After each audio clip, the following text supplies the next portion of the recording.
Church ఏంటి ఈ టైంలో తీసింది? ఎవరున్నారో చూద్దాం. పరిమళక్కున్నారా? ప్రైజ్లాడక్క. ప్రైజ్లాడ్ గ్లోరీ రా. ఏంటక్క ఈ టైంలో ఎక్కడున్నారు? నామకార్థ క్రైస్తవులు మారాలని ఉపవాస ప్రార్థన చేస్తున్నాను. అవునా? నువ్వేంటి ఎలా వచ్చావు? రేపు రాఖీ పండగ కదక్క, అన్నయ్యకి రాఖీ కొందామని షాప్కి వెళ్తున్నాను. నువ్వు రాఖీ పండగ చేస్తావా? చేస్తాను. మన చర్చిలో చాలామంది చేస్తారు, దాంట్లో తప్పేముంది?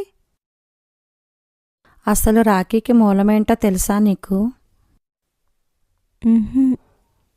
మహాభారత కాలంలో శిశుపాలుడితో శ్రీకృష్ణుడు యుద్ధం చేస్తున్నప్పుడు తన చేతి వేలికి గాయం తగిలి రక్తస్రావం జరిగింది. అది చూచి చలించిపోయిన ద్రౌపది తన చీర కొంగు చింపి కృష్ణుడి వేలికి కట్టింది.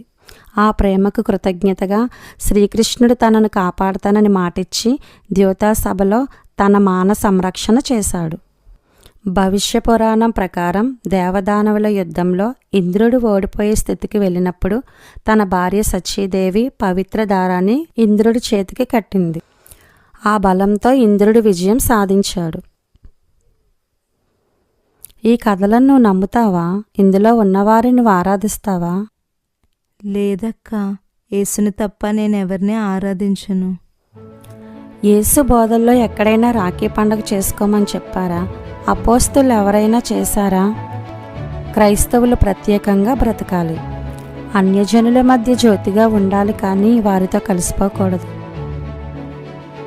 రాఖీ పండుగ అన్యుల ఆచారం, అది వారి దృష్టిలో పవిత్ర కార్యం కనుక వారు చేసుకుంటారు.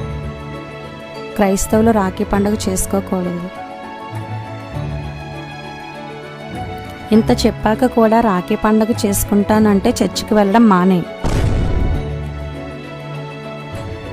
ఎందుకంటే మీలాంటి నులివెచ్చని క్రైస్తవుల వలనే నిజ క్రైస్తవులకు నిందలు అవమానాలు ఎదురవుతున్నాయి. సరే అక్క, ఇన్నాళ్ళు తెలియక చేశాను. ఇంత తెలిసి కూడా రాఖీ పండుగ చేసుకుంటే నా క్రైస్తవ జీవితానికి అర్థమే లేకుండా పోతుంది. మా ఫ్యామిలీకి చర్చిలో రాఖీ పండుగ చేసుకునే ప్రతి క్రైస్తవునికి చెప్పి అప్రమత్తం చేస్తానక్క.